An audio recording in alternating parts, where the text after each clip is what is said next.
We're going to start today by looking at 7b.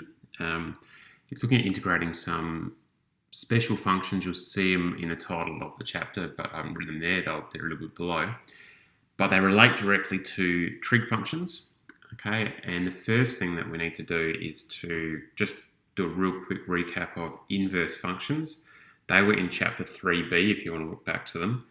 The main things that we need to be aware of is that for a function to have an inverse, it's got to be one-to-one. And that to make an inverse, the way we do it is we swap our x and our y in the functions to write it. That being said, that's easy for sort of standard functions, but when we start looking at our trig functions, some of the things that are important with them, hopefully you remember, is that you're going to have to restrict the domain, because if you don't restrict the domain, the function isn't going to be one-to-one. Okay, it'll just continue. We'll have multiple values for y for different values of x. Okay, so for a simple one of sine x, and this is the example I have in the textbook, the domain that we must restrict it over, okay, the graph is this blue one here. Okay, so we must restrict it from minus pi on 2 up to pi on 2, and that way we get only one y value for any x value. Okay, so it doesn't sort of repeat. We need that. It's a one-to-one function across that domain. The inverse, remember, we called that arcsine. Okay, and the graph there is that of the green. For this, we don't really need to know too much about the actual graph, but the domain that arcsine, or the inverse of this one must be, is from minus 1 to 1. Okay, and the way we get that is we look at our original function, our sine of x function, and say, okay, they are the maximum values for y across the domain of that function. So at this point here, that's the lowest value of y, so it's not minimum value of y, okay, which comes across as being minus 1. Okay, and here is the maximum value of y. This is all for y equals sine x, comes across as being at 1. Okay, that's just a bit of a recap. What we're actually going to be asked to do, as you can see from the title, is we're integrating these funny looking functions. The reason that we might want to do that is they relate directly to our the sine functions that we can deal with. Okay, the trig functions. Okay, so I'm just going to go through. It's what the textbook goes through, but the SACE requires you to know this stuff. So we'll go through the process. It'll actually introduce something a little bit new, and then you're going to see, okay, I'm given formulas just like the integration in methods. Here's how I do it, but we do need to know this process.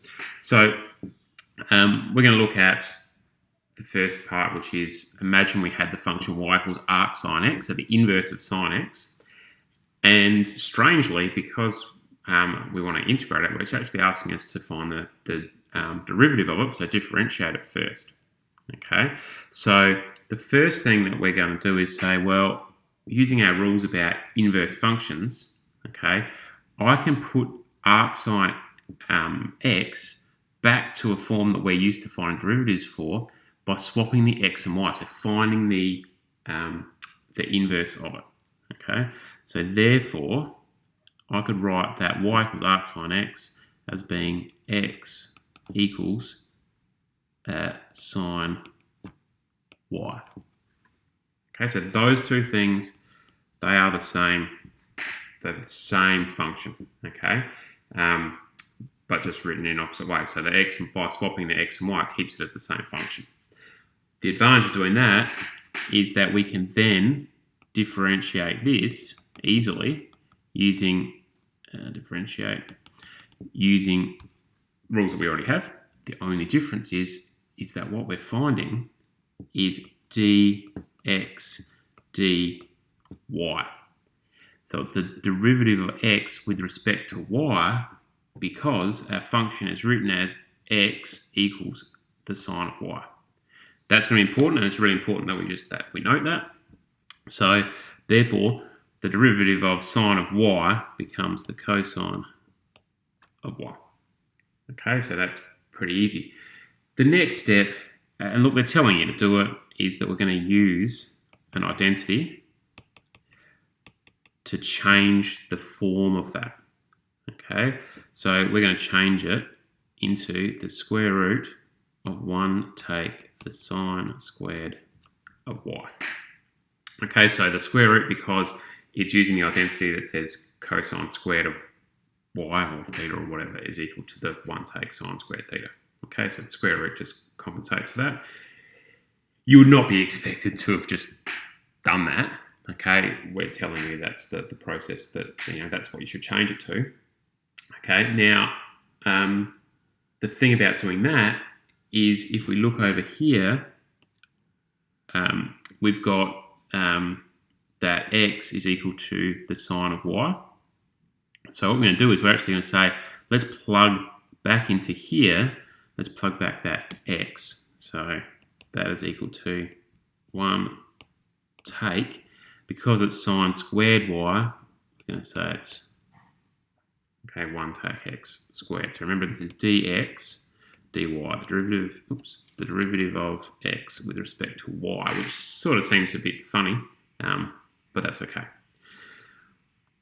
We're going to use that idea because if I was to look at this and say, if I have a derivative that is with respect to y, so the derivative of x with respect to y, and I multiply it by the derivative of y with respect to x, okay, they actually work just like a fraction, and the answer comes out as being 1.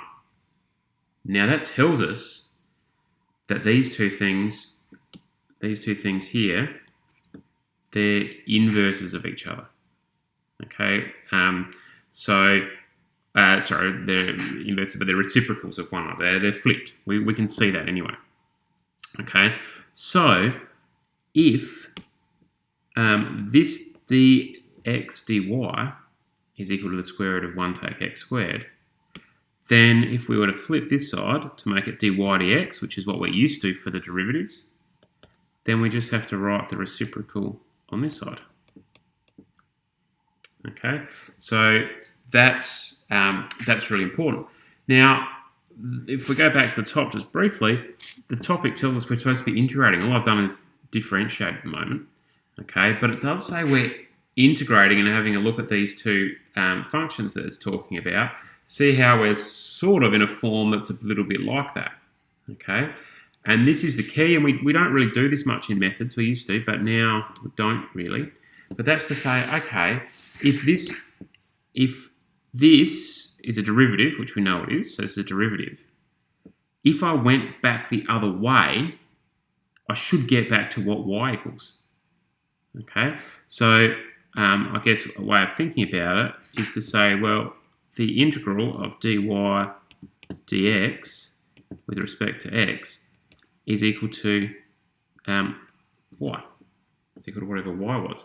So therefore, if I find the integral of 1 over 1 take x squared with respect to x, I should get back to y. Well, what was y? We've sort of done a whole lot of stuff, but y we started with as being y equals arc sine x.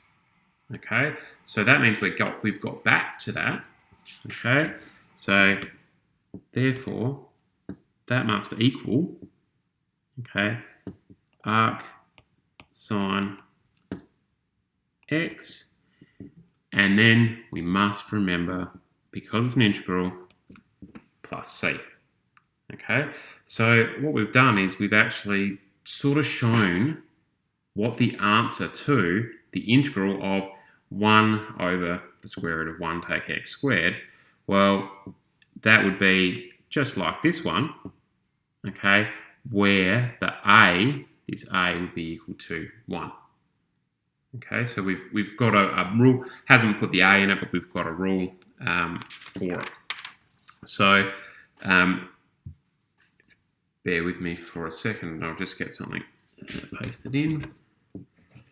So in your textbook, and you'll see this anyway, I'll just hope I can paste that in there.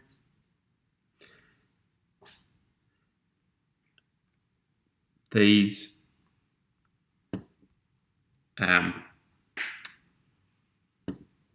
are some rules for it. So we have just looked at this one here, okay? But you'll notice that it works for the cosine and also the tan, okay? You get very similar results. Note the negative and note that there's no square root in the tan. The textbook can go through some of that stuff that you can follow. Okay, I'll pause that recording. I'll do a second one in a bit with an example question.